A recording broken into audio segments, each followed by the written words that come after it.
પ્રત્યેક જણ એટલે સારું. Good afternoon ma'am. Good afternoon sir. Yes sir. તમારો કોડ અને કોઈ એક એજ્યુકેશન ક્વોલિફિકેશન સર મારો કોડ ZZC છે. મેં મારું બેચલર ઇન મિકેનિકલ એન્જિનિયરિંગ 2019માં ગુજરાત ટેકનોલોજીકલ યુનિવર્સિટીમાંથી પૂર્ણ કર્યું છે. ત્યારબાદ સર હું 1.5 વર્ષ માટે પ્રધાનમંત્રી આવાસ ગ્રામીણ યોજના અંતર્ગત ડિસ્ટ્રિક્ટ MIS તરીકે કાર્ય કર્યું છે. હું મારા ફ્રી સમયમાં ચેસ રમવાનું પસંદ કરું છું અને છેલ્લા 2.5 વર્ષથી હું સ્પર્ધાત્મક પરીક્ષાની તૈયારી કરી રહ્યો છું. આપેલા એક્ઝામ આપી છે સ્પર્ધાત્મકની કોઈ? યસ સર, આપી છે. કઈ આપી? સર હમણાં ACFની મેન્સ આપી છે, DYSOની મેન્સ આપી છે અને હમણાં જે જાહેરાત નંબર 20 અને 47ની GPSC છે તેની પણ મેન્સ આપી છે. આગળના રિઝલ્ટ એવા છે કે આવવાના છે? સર 20 નંબરનામાં મેન્સમાં નથી થયું. પછી DYSOનું હજુ પેન્ડિંગ છે. ના 47ની હમણાં મેન્સ આપી છે. ના TDOની એક એનું ઇન્ટરવ્યૂ છે. DYSO આવે તો તમે DPO માર્કેટ થાવ છે? યસ સર, DYSO આવે તે છતાં હું સર TDOમાં જવાનું. શા માટે? સર એક તો આજે TDOની જોબ છે એ સીધી રીતે જે આદિવાસીઓના રોજગાર છે, આવાસ છે, શિક્ષણ છે, ઇન્ફ્રાસ્ટ્રક્ચર નિર્માણ છે, રોજગાર છે, એની સાથે સીધી રીતે સંકળાયેલ છે. તો આ મને એક જ જોબમાં રહીને ઘણા બધા ક્ષેત્રે કામ કરવાનો પણ મોકો મળશે. આ સિવાય સર મને ડાયવર્સિટી પણ મળશે. અત્યારે તમે DYSOમાં છો એ ક્લાસ 3ની પોસ્ટ? સર હું અત્યારે DYSOમાં નથી. એનામાં તો સર હાલ તો હું સ્પર્ધાત્મક પરીક્ષાની તૈયારી જ કરો છો? બરાબર. એટલે પેલું આવે તો પણ આ પસંદ કરો કેમ કે આ ક્લાસ 2ની પોસ્ટ છે, હાયર પોસ્ટ છે એટલે યસ સર. સીધી વાત છે. બરાબર. મિકેનિકલ એન્જિનિયરિંગમાં કયા કયા સબ્જેક્ટ હોય છે? સર મિકેનિકલ એન્જિનિયરિંગમાં એક તો ફ્લુઇડ મિકેનિક્સ હોય છે, મિકેનિક્સ ઓફ મટીરિયલ હોય છે, મેન્યુફેક્ચરિંગ પ્રોસેસ હોય છે, એમાં ભાગ 1 ભાગ 2 હોય છે. આ સિવાય IC એન્જિન હોય છે. હાલ તો સર આટલા યાદ આવી ગયા છે. સરસ. ત્યારે હોબી શું છે? સર ચેસ રમવું. તમે ચેસનું કહ્યું. બરાબર. હમણાં 2-4 સમાચાર હતા કે એક યંગેસ્ટ હીરો નવો આવ્યો છે, ચેસ માસ્ટર. નામ ખબર છે? આપણા ભારતમાં સર હમણાં યસ સર, હમણાં અનિશ સરકાર નામનો એક 3 યર ઓલ્ડ છોકરો છે એની વાત થઈ રહી છે. હવે નાના છોકરા આવું મોટું કામ કરે એના માટે કયો શબ્દ વપરાય ખબર? નાના છોકરા એટલું મોટું કામ કરે કે આપણે મોટા નથી કરી શકતા. 3 વર્ષનો છોકરો, તો એના માટે બાળકો જે આવું કંઈક વિરલ સિદ્ધિ પ્રાપ્ત કરે એના માટે ઇંગ્લિશમાં સરસ શબ્દ છે. Sorry sir, prodigy. પ્રોડિજી. બરાબર. હવે તેમાં અત્યાર સુધી ઘણા બધા ચેસ માસ્ટર્સ આવી ગયા છે, પણ સૌથી બેસ્ટ તમે કોને ગણો છો? સર ઘણા બધા આવી ચૂક્યા છે પણ હાલમાં તો મને મેગ્નસ કાર્લસન છે, એ મને પસંદ છે. એની વિશેષતા શું છે? સર પહેલું તો છે એની જોડે જે ચેસમાં જે ઓપનિંગ મૂવ છે, જે સેન્ટ્રલ પાર્ટ આપણે કંટ્રોલ કરવા માટે, તો એની જોડે ઘણી બધી ડાયવર્સિટી છે, ઘણા બધા ઓપ્શન છે ચેસમાં જે ઓપનિંગ મૂવ કરવાનો હોય છે. આ સિવાય સર જે ચેસમાં ક્રિટિકલ સમયે જે મૂવ નીકાળવાનો હોય એ એની ખાસિયત છે. અને આ સિવાય એ જે એની જે સામેવાળો જે ચાલ રમે છે એના કરતાં એ હંમેશા 2 સ્ટેપ મોટાભાગની ગેમમાં આગળ હોય છે. અને જે કોઈ પણ મૂવ ચાલે તો એના ફાયદા શું થઈ શકે છે અને નુકસાન શું થઈ શકે એને સારું નોલેજ છે. દરેક ચાલના 1થી વધારે વિકલ્પો એની પાસે હોય, મેક્સિમમ જે પોસિબલ મેક્સિમમ. બરાબર. હવે આ જે ચેસની ગેમ છે એના અલગ અલગ સ્ટાઇલ કે પ્રકાર કે કંઈ હોય છે પાછું? યસ સર, એટલે એમાં ટૂંકમાં એક રેપિડ હોય છે, બિલ્ડ્સ હોય છે. રેપિડમાં 3 મિનિટની અંદર જ તમારે ગેમ પૂર્ણ કરવાની હોય છે. બિલ્ડ્સમાં 10 મિનિટ્સ હોય છે. આ સિવાય ફ્રી સ્ટાઇલ ચેસ પણ છે. હમણાં ચેસ 2.0 પણ આવ્યું છે એક. આપણે એક બહુ સારું ફિલ્મ આવ્યું હતું, સબ્જેક્ટ ચેસ હતો, ખબર છે કયો હતો? સર નેટફ્લિક્સની સિરીઝ વિશે સર ખ્યાલ છે, ફિલ્મ વિશે સર એમાં કોઈ સિરિયલ કરી ચેસ? નેટફ્લિક્સ પર એક કેન્દ્રમાં ચેસ ક્વીન્સ ગેમ્બિટ કરીને 2020માં એક સિરીઝ આવી હતી. તમે શતરંજ કે ખિલાડી જોયું? સોરી સર, એ નથી છે. કેમ કે શતરંજનું ચેસનું મોટામાં મોટું સારું સારું મણિરત્ન બનાવી પેલું હતું, અમજદ ખાનને, બીજું કોઈ હતું સરસ. હવે બીજું તમારી જિંદગીનો યાદગાર પ્રસંગ કોઈ?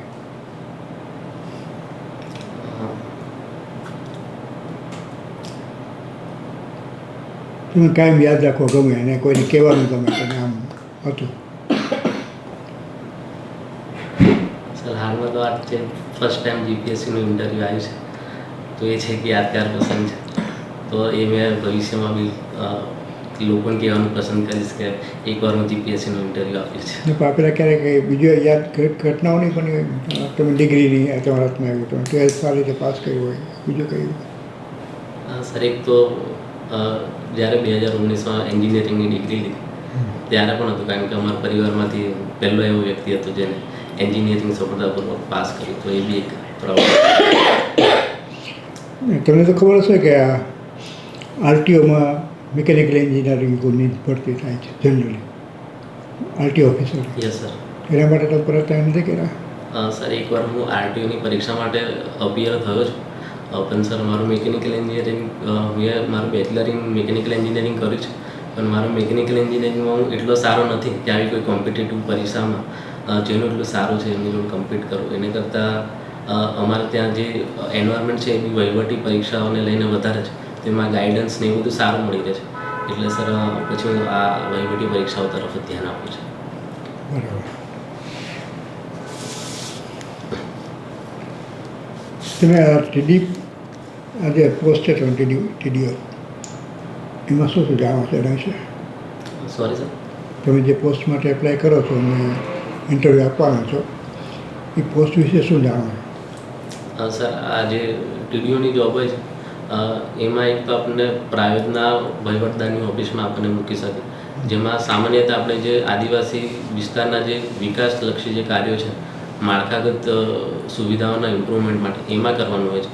આ સિવાય સર આપણે આશ્રમ શાળા અધિકારી તરીકે પણ મૂકે, જેમાં આશ્રમ શાળાની આપણે મોનિટરિંગ કરવાનું હોય છે, એમાં સારી રીતે બધું કામ થાય એ કરવાનું છે. અને આશ્રમ શાળામાં કંઈ સુધારા કરવા જેવું તમને અત્યારે લાગે છે? સર આશ્રમ શાળામાં હમણાં તો એક મને જે એક સુધારો લાગે છે કે એમાં કોઈ પણ જો શિક્ષક મુકાય તો એમને જે આદિવાસી જે સંસ્કૃતિ છે, પરંપરા છે અને જેમની ભાષા છે, તો એના સંબંધિત સર એમને 1 મહિના કે 2 મહિનાનો એમને જો કોઈ કોર્સ કે એવું કોઈ સેમિનાર કરીને એમને કરાવવામાં આવે, તેથી સર એ જે આદિવાસી બાળકો છે તેમની જોડે સારી રીતે જ્ઞાનની આપ લે પણ કરી શકે, એમની જોડે સંવાદ કરી શકે ને એક ભાવનાત્મક જોડાણ પણ એ લોકો એમની જોડે જોડાય, તો એની માટે એક સર એક આમ લોકો જાણતું કોઈ એની વચ્ચે જ કામ કરતા ધીમે ધીમે એ બધી વસ્તુની જાણકારી ના મળી જાય?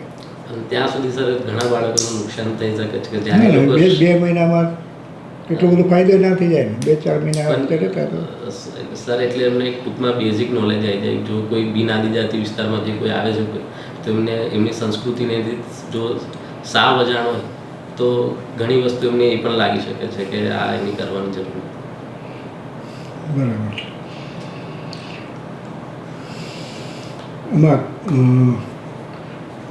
આ આદિજાતિ વિકાસમાં કઈ કઈ સ્કીમો છે કે જે તમને વધારે ઉપયોગી લાગે છે? એક તો વનબંધુ કલ્યાણ યોજના સર, જેમાં 10 મુદ્દાઓ કવર કરવામાં આવ્યા છે, જેમ કે એમાં આવાસ છે, રોજગાર, શિક્ષણ, ઇન્ફ્રાસ્ટ્રક્ચર નિર્માણ, વીજળીકરણ બધું આવી જાય છે. આ સિવાય સર હમણાં આદિજાતિ વિસ્તારમાં જે સ્પર્ધાત્મક પરીક્ષાની કે અન્ય કોઈ બી જી મેન્સ છે કે નીટની એમને પરીક્ષા આપવી હોય તો એના માટે પણ એમને સહાય આપવામાં આવે છે, વિદેશ ભણવા માટે એમને સહાય આપવામાં આવે છે. તો એ બધી આપણે ત્યાં ભીલ દરબાર યોજાય છે. Yes sir. તો આ ચાલુ રાખવી જોઈએ સ્કીમ બંધ કરી દેવી જોઈએ? સર જે ભીલ દરબાર છે એ જે ટૂંકમાં જે આદિવાસી વિસ્તારના તે સમયના જે રાજા કે એ લોકો હતા, તો તેમનું જે કોન્ટ્રીબ્યુશન રહ્યું હતું એમના સન્માનમાં એમને એક આપવામાં આવે છે. એટલે સર હાલમાં ચાલુ રાખવું જોઈએ, એક આપણા આદિવાસી સંસ્કૃતિ વિશે લોકોને જાણવા માટે બી સર એક પ્રેરિત કરી શકે છે કે એ લોકોનું શું કોન્ટ્રીબ્યુટ થયું, તો મારા હિસાબથી ચાલુ રાખવું. તો આદિવાસી સંસ્કૃતિ વિશે જાણવું હોય તો કોઈ એવા 1-2 સ્થળ બતાવો કે મ્યુઝિયમ કે કંઈ હોય તો હું ત્યાં જઈને જોઈ લઉં, મને આઈડિયા આવે. એક તો સર છોટાઉદેપુરના તેજગઢમાં ખૂબ સારું મોટું અને સારું મ્યુઝિયમ આવેલું છે. ત્યાં દરેક આદિજાતિના અમુક પુસ્તકો બી અવેલેબલ છે. એમના જે ઘર છે અલગ અલગ આદિજાતિ જે છે એમના ઘરનું પણ સારું એવું મોડેલ ત્યાં મૂકેલા છે અને એ સિવાય બીજા એમના જે હેન્ડીક્રાફ્ટ છે એ બધું પણ મૂકેલું છે. સર બીજું વારલી ચિત્રકળા એમાં આવે?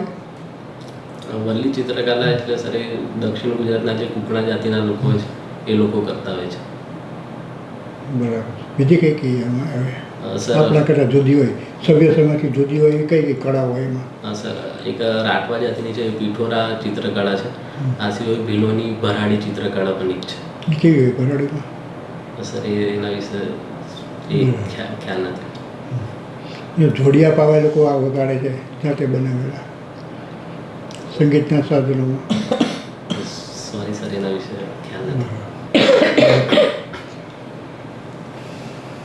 હજુ વાંચો, શાંતિથી જુઓ.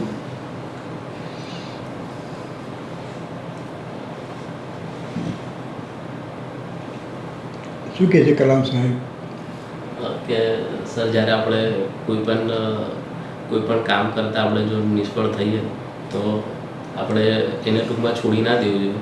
એની એક આપણે શીખવાના અવસર તરીકે જોવું જોઈએ અને એનાથી ફરીથી આપણે પ્રયાસ કરવો જોઈએ. એમને એક પુસ્તક લખ્યું હતું, ખ્યાલ હોય તો, ઓટોબાયોગ્રાફી, વિંગ્સ ઓફ ફાયર. શું કહેવા માંગે છે? વાંચ્યું છે તમે? એ નથી વાંચ્યું એમ, સોરી. નથી વાંચ્યું. ઓકે, કંઈ વાંધો નહીં. તમને ઇન્સ્પિરેશન આપતા કોઈ બે વ્યક્તિઓના નામ આપો.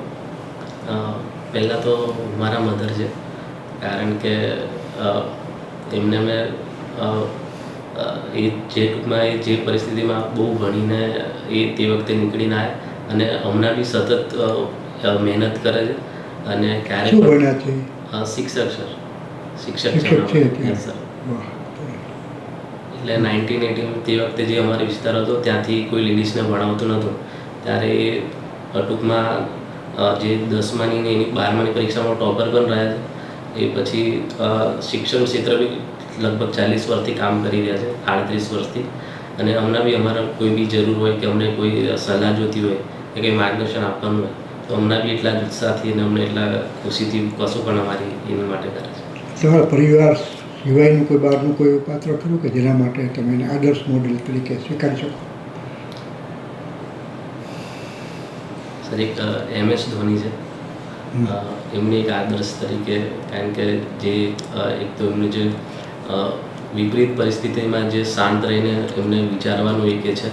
આ સિવાય સર બહુ ટૂંકમાં ગ્રાઉન્ડેડ છે. પણ ઘણા લોકો એમ કહે કે ધોની સાહેબ છે એ ફિક્સર છે, મેચ ફિક્સર. સાચી વાત છે? સર, એવું ટૂંકમાં એમની પર આરોપ લાગ્યો હતો પણ આરોપ કોઈ એવો સિદ્ધ થયો નથી, તો આપણે કહી ના શકીએ કે એ છે. એટલે ઘણીવાર આરોપ લાગે, સિદ્ધ ન થાય એટલે ફિક્સર ન હોય એવું બને. સર, પણ એની યોગ્ય તપાસ કરવામાં આવી અને તે સમયે માનો કે ફિક્સિંગ કરવું કેટલા ટકા યોગ્ય છે સ્પોર્ટ્સમાં? તો હંમેશા સ્પોર્ટ્સમેનશીપ હોવી જોઈએ. ત્યાં તમે આવું કંઈ કરે તો આપણે એને કઈ રીતે તો કહેવાય ને કે ભાઈ જરાક શંકા જાય તો પછી એનું નામ ખરાબ થાય. જરાક, કેમ કે કંઈક તો હશે ને, ભલે સાબિત થાય કે નથી થયું. નહીં તો કોઈ એમ તો ના કહે ને. બીજા ઘણા ખેલાડી છે કે એના વિશે આપણે એવું નથી કહેતા કે ભાઈ ફિક્સર નથી. ઘણાને બે ચાર નામ છે જાણીતા, એ સાબિત નથી થયા. ગાવસ્કરના ફિક્સરમાં આવે, કપિલ દેવ પણ ફિક્સરમાં, BBC-માં રેડિયો પર મુલાકાત. લોકો માની લે કે નહીં જ કર્યું હોય. સર, એટલે તે સમયે જે ટીમ સાથે સંકળાયેલા હતા સર, એના જે ડાયરેક્ટર, જેમના જે પેલા જે માલિક હતા, એમના જે ટૂંકમાં જમાય હતા એને લઈને હતું અને એમાં એવું માનવામાં આવ્યું હતું કે આ ટીમ સાથે સંકળાયેલા છે તો કદાચ આ બી હોઈ શકે છે. એટલે એમની પર આરોપ લાગ્યો. એટલે આમ કેમ કહેવાય છે ને કે ધુમાડો હોય ત્યાં આગ હોય, કંઈક તો હોય ને.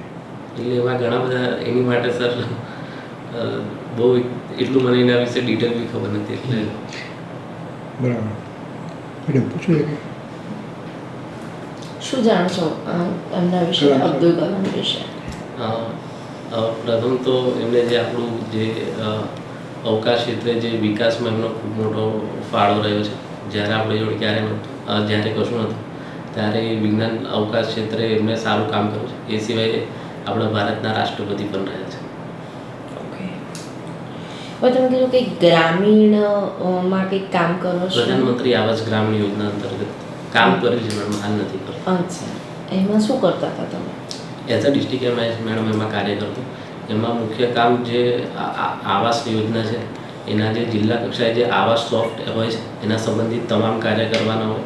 આ સિવાય જે તાલુકાના અન્ય એમઆઈએસ હોય તો એમને એપ સંબંધિત જો એમને કોઈ ટેકનિકલ સહાય જોતી હોય તો એ આપવાનું. એ સિવાય ડેલી રિપોર્ટ બનાવવાના છે. કોઈ લેટર આવે છે તો એના લેટર પાછા ફોરવર્ડિંગ કરવાનું હોય છે. આ સિવાય જો ડાયરેક્ટર સર કે પ્રોગ્રામ ઓફિસર સર કોઈ અન્ય કાર્ય સોંપે તો એ પણ કરવાનું હોય મેડમ. તો તમને એવું લાગે છે કે આવાસ ગ્રામીણ યોજના બધાને આવાસો આપવાની વાત છે એ કેટલી ફૂલફિલ થયેલી છે? મેડમ હાલ સુધી તો અમને આપણે ગુજરાતમાં 14 લાખ લોકોને આવાસ આપ્યું છે. અને અંતરિયાળ વિસ્તારમાં ઘણા બધા એવા લોકો છે જે પોતાનું જે પાકું ઘર છે એ બનાવવા સક્ષમ નથી. આ સિવાય કોઈ કુદરતી આપદા આવે છે કે આગ લાગી છે, એવા ઘણા કિસ્સામાં એમના જે ઘરને એ નષ્ટ થઈ જતા હોય છે. તો આ એક સારું માધ્યમ છે જેથી જો આપણે એમને એક મકાન પાકું આપી દઈશું તો એ સિવાય સર એના સિવાય જે અન્ય બીજી કોઈ એમને વિકાસ કરવાનું કે અન્ય કોઈ પ્રગતિના કામોમાં એ લોકો ધ્યાન આપી શકશે. અમારા ઘરની સામે એક કુટુંબ છે, 3 માળનું પાકું મકાન છે અને એને પાછું ગાંધીનગરમાં સુદાસણમાં એક આવાસ ફાળવવામાં આવ્યો. તો આ 3 માળનું મકાન હોય 1.5-2 કરોડનું અને એને જો પછી પાછું આવું આપવામાં આવે તો એ કેટલા આશીર્વાદની ગણાય તમારી દ્રષ્ટિએ? સર આ જે કુડાસનમાં આવશે એ અમને અર્બન વિસ્તારમાં છે. અર્બન વિસ્તારમાં જે તમારે અપ્લાય કરવાનું હોય છે એમાં જે રૂરલમાં હોય છે એમાં એક આવાસ પ્લસ સર્વે થતો હોય છે. તો એમાં તમારા BPL સ્કોર હોય 0 થી 16 હોય તો તમે સીધા એના લાભાર્થી થશો. આ સિવાય આવાસ સર્વે અંતર્ગત વિવિધ 13 માપદંડો બી નક્કી થયા છે. એને જો તમે ફૂલફિલ કરો તો જ તમને આવાસ મળશે. જ્યારે આ અમારી સામે છે ને એ 3 માળનું મકાન છે, બે આઈટેમ છે, 2 ભાઈઓને 3 માળનું મકાન 1.5-2 કરોડનું મકાન થાય અને 2 આઈટેમ ગાડીઓ છે. એને જે આ રીતે મળે છે તો એ કેટલા અંશે યોગ્ય કહેવાય? સર એ બિલકુલ વ્યાજબી ના કહેવાય. અને એમાં આ સર્વેમાં કે આ લોકો કંઈ તપાસ નહીં કરી હોય જે તે ડિપાર્ટમેન્ટે એલોટ કરતાં પહેલાં? સર એનું ઓનલાઈન જ બધી માહિતી બી આપણે જ્યારે એમાં જીઓટેગ કરવાનું હોય છે કે જ્યારે પણ આપણે આવાસ કોઈ લાભાર્થીનું મંજૂર થાય તો એનું કાચા મકાન કે એની પહેલાં જીઓટેગ કરેલા ફોટા લેવાના હોય છે. આ સિવાય જ્યારે દરેક ઇન્સ્ટોલમેન્ટ પર એમને હપ્તા આપવામાં આવે ત્યારે પણ એના જીઓટેગ કરેલા ફોટા આપવાના હોય છે. આ સિવાય અન્ય જે સક્ષમ અધિકારીઓ છે એમની 5 જણની સહી પણ લેવાની હોય છે. તો આવું કોઈ પણ સર આવું કોઈ ગેરવર્તન માનો કે મારા ધ્યાનમાં આવ્યું છે આવા 2 મકાન છે બાજુ, તો એની સામે હું શું પગલાં લઈ શકું? સર તમારે એક તો જે તાલુકા કક્ષાએ જે તાલુકા વિકાસ અધિકારી હોય એમને તમારે જાણ કરવાની હોય છે. આ સિવાય તમે જે CM પોર્ટલ પર બી આની કમ્પ્લેન કરી શકો છો. જિલ્લા કક્ષાએ બી કમ્પ્લેન કરી શકો છો. પેલો મારી બાજુમાં હોય તો પછી પાછો એ રસ્તે એના ઘરમાંથી નીકળવાનું રસ્તા ઉપરથી મને નીકળવા દે?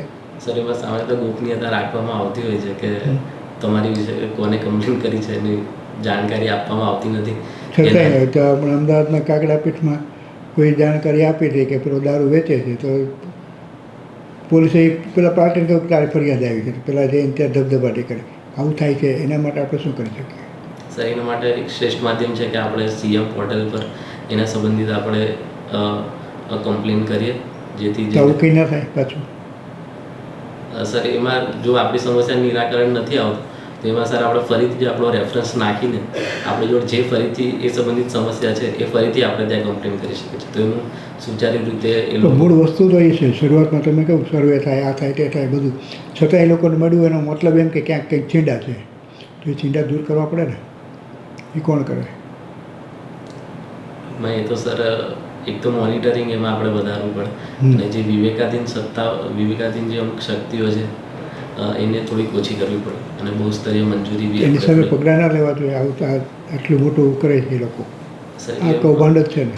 એટલે એમાં રિકવરીનો એક જોગવાઈ છે કે જો હમણાં છાપામાં ગાંધીનગરનું કાયમ આવે છે કે એ લોકો પેટા ભાડે આપે, આ પાર્ટી પેટા ભાડે આપે. શું કરો તમે ત્યારે? સર એક તો મોનિટરિંગ જ વધારી શકીએ આપણે. આ સિવાય મોનિટરિંગ તો સતત કરો ને 17 વાર કરો પછી પણ ચાલતું હોય તો મોનિટરિંગ લોકો આવે જાય પછી એના બધું બરાબર છે. એ આવા જે સર્વે થતા હોય તો પછી પાછું એટલે એમાં જે આવી કોઈ બી આવું કંઈ કૃત્ય કરે છે તો એમના પર આપણે ઉદાહરણ રૂપ એક એમને સજા આપી શકીએ જેથી અન્ય લોકો બી એના સંબંધિત એ થાય. પૂછી શકે. તો માર્ક કેટલા છે આમાં ઇન્ટરવ્યૂ પૂરો થાય છે? 185 સરસ. અને તે ગ્રુપ કયા ગ્રુપમાં આવો છો? General category. જનરલમાં છો ને? તો માર્ક્સ ઘણા સારા છે, તમે ઘણું બધું જાણો છો. પછી છેલ્લા 2-3 સવાલ ખોટા નહોતા, પણ તમને આજે ભેંસમાં લેવા કંઈ પૂછે તો તમે સ્વસ્થ રીતે જવાબ આપ્યા ઉશ્કેર્યા વગર. કેમ કે મારા તમારા ઘરનું કંઈ જતું ન હોય તો આપણે આ કોઈ પણ આવા ઉશ્કેરવાના સવાલો પૂછે તો આ રીતે જ જવાબ આપવાના હોય. તો બધું સરસ જાણો છો. પણ ચેતનભાઈના લેક્ચર છે એ બધા સાંભળી લીધો, જોઈ લેજો એકવાર ચેતન સરના. પછી આરટીઆઈને તમે જાણતા હશો, એમાં છો એટલે તો કેટલીક વસ્તુ જાણતા હો. આરટીઆઈ, રજાના નિયમો, સેવાના વર્તણૂકના નિયમો, એ બધું તમે એકવાર નજર બધું ફેરવી લેજો. તો તમારો જવાબ તમે સરસ આપો છો, તમારું વ્યક્તિત્વ સરસ છે, બધું પોઝિટિવ છે. એવું લાગે ક્યારેક કોઈ વસ્તુની ખબર નથી તો સોરી કહીને જવાબ છોડી ખબર નથી તો પછી આપણે પડવાનું નહીં. બીજા પેટા સવાલમાં ભેરવાય પછી આપણે પાછું હટવું પડે કેમ કે પહેલાંથી જ પછી પાછું હટી જવું. આગળ જઈને પાછું ખસવું પડે પહેલાં શું કામ રાખે? બરાબર. અત્યારે ક્યાં અહીં ગાંધીનગરમાં છો? ના સર, છોટાઉદેપુર. સરસ. નહીં, તમારા માટે બધું બહુ બરાબર. માર્ક આટલા સારા છે એટલે બધું એકદમ પોઝિટિવ છે. શું નામ શું છે? રાઠોડ હાર્દિક. રાઠવા? ના, રાઠોડ. દરબાર? Yes sir. બાપુ સરસ. ને બાપુ આ સ્ટેટ ફોરવર્ડ હોય તમારી વાત બહુ મજા. તમારે કોઈ ચિંતાનું કારણ નથી, તમે સંભાવનાઓ પૂરેપૂરી ઘણી બધી છે. ત્યાં તમારું જે પરફોર્મન્સ છે ને એના જે સવાલો છે ને એ બધા સવાલો છે, એવા જ કોઈ સવાલો આવે કંઈ જરૂર નથી. સવાલ એ છે કે તમારું પરફોર્મન્સ કેવું છે. બધા જવાબો આવડે પણ ન પણ આવડે. તો હવે જે આજે મેં તમને જે સમય આજે હતો 2-4 દિવસ પહેલાંનો છાપામાં ફોટા હતા, તમને ખરેખર સાચો શોખ છે કે નહીં એ જોવા માટે. એ ખરેખર લોકો શોખ છે આમ કેમ કહી દે, પણ આ જો તમને શોખ હોય તો તમને ખબર હોય કે છોકરો કોણ હતો 3 વર્ષનો. એટલે ચાઇલ્ડ પ્રોડિજીમાં આવે કે આપણા નાનકડા છોકરાઓ આ મોટું કામ કરતો હોય તો એ સારું કહેવાય. કેમ કે આપણે મને એમાં કે સમજ નથી પડતી જોઈએ એવી. ભલે મેં આડા સવાલ પૂછ્યા કે સ્ટાઇલ શું, આ શું, તે શું, તમે સ્પીડ બીડને આ તો 3 મિનિટ 10 મિનિટની વાત કરી, સામેવાળા જવાબની ખબર નથી હોતી. તમે જે કહી દીધું ફાઇનલ, પછી જુએ કે આ માણસ કેટલામાં છે, જવાબો કેમ આપે છે, કેમ આ જ જોવાનું હોય. એટલે બીજી કોઈ ચિંતા ના કરવાની. અમે તમારી પાસે ભલે તમે કોન્ટ્રાક્ટ જોબ છે, ચિંતા તો આર્થિક નથી તમારે. હાલમાં તો સર છોડી દીધી છે. બરાબર. તો છે ને તમે ક્યારે કર્યું તમે ગ્રેજ્યુએશન? ગ્રેજ્યુએશન 2019માં કરી. એ પછી સર મેં 3 થી 4 મહિના માટે ઇન્ડસ્ટ્રીમાં બી કરી છે, પણ COVID-19 નાની અમુક જોબ ન કરો તો વાંધો નહીં, કેમ કે 3 જ મહિના એ કરી. સવાલો પેદા કરે ને. પાછું ટ્રેકમાં આવશો એટલે અને મિકેનિકલ એન્જિનિયરિંગ તમારું બધું એટલું તૈયાર નથી ને કરે. તો પછી એને નહીં કહેતા. તમે આમાં જ ધ્યાન રાખો, તમે પોતાના ફિલ્ડમાં જ. અને જેમ બને એમ વધારે બધા સિદ્ધાંતો જે તમે બેઝિક પ્રિન્સિપલ છે ને મિકેનિકલ એને જોઈ લો. અને એમ જ મેં તમને તમે બીજા 2-3 આડાવડા બોલી નાખ્યા તો મને ખબર ન હોય, સામેવાળાને ખબર ન હોય. આ તમે કહી દે વાંધો નથી એટલે કહો. બધાને કોને એટલી બધી વસ્તુની ખબર? આ મેડમના સબ્જેક્ટ એવા છે કે આપણે કંઈ ખબર ના હોય, આપણે ભણ્યા જ નથી, નામે નથી સાંભળ્યું. પણ પછી હું મેડમને કહું ક્યાં સબ્જેક્ટ, મેડમ કહે આ તમારે આ કે હા બરાબર ભલે બે નામ બીજા મૂકી દે કોઈક ઇંગ્લિશ ફિલ્મના ચાલી જાય કે હમણાં ખબર નથી એટલે. પણ આપણે એવું ના કરીએ કેમ કે એનું કોઈ કારણ નથી. એટલે એવું છે ને, એવું છે કે ત્યાં કોઈ એવું જાણતા નીકળે 4 જણ કે 35-37 વર્ષના અનુભવવાળા બસ છે, 4 જણા. એટલે રિટાયર થયેલા માણસો તો 35 વર્ષના એક્સપર્ટ હોય બધા ડિપાર્ટમેન્ટના બીજા. એટલે આપણે એવી રમત પ્રોબ્લેમ ઊભો ના થાય એટલે આપણે ખોટું ના બોલું. જે તમે જે જવાબ હતું એ તો કહી દીધું કે નથી આવડતું, બસ તો કામ પૂરું હોય. નથી આવડતું. નહીં નવા સવાલમાં નવા જવાબો નવા કોણ પુનરાવર્તન કરે, નથી ખબર એમ ને જાણી લઈશ, પૂછી લઈશ. કેટલાક સવાલો એવા છે કે તમને પૂછે ને તો કહીશ કે ભાઈ હું મારા સિનિયર અનુભવીની પાસેથી માર્ગદર્શન મેળવીશ, કે અથવા તો મારો જે જુનિયર સ્ટાફ હશે એમાં મોસ્ટ એક્સપિરિયન્સ માણસો હશે એની સલાહ લઈશ, માર્ગદર્શન લઈશ. એમાં કંઈ ખરાબ નથી. કેમ કે પછી એમ કે એમાં તમારો ઈગો પ્રોબ્લેમ કે ભાઈ સરકારના કામમાં સરકારના હિતમાં હું મારા ઈગોનું કોઈ કિંમત મૂલ્ય હોય એવું નથી. મારું સોમાન કોઈ મહત્વ નથી. સોમાન તો તમારું જળવાય છે એટલે કંઈ સવાલ નથી. તો આપણે આ ડિપ્લોમેટિક વ્યવસ્થિત જવાબ આપીએ એટલે એ સીટ તમારી. હવે આજે કેટલી 36 સીટ કહ્યું કેટલી 24 સીટ કેટલી છે તમારી જાહેરાતમાં? 26 26 સીટ છે, એમાં આપણે એક જ સીટની ચિંતા કરવાની, બાકી 25 ભલે કાળા ચોરને આવે. શું કે મેડમ? બરાબર. એટલે એના માટે તમે ફોકસ કરો, ઓકે સર. જીત તમારી જ છે, બરાબર. અને ઈશ્વરી તમારી સાથે, પુરુષાર્થ તમારા હાથમાં થેન્ક યુ સર. તમારા. સરસ. Wish you all the best. Thank you ma'am.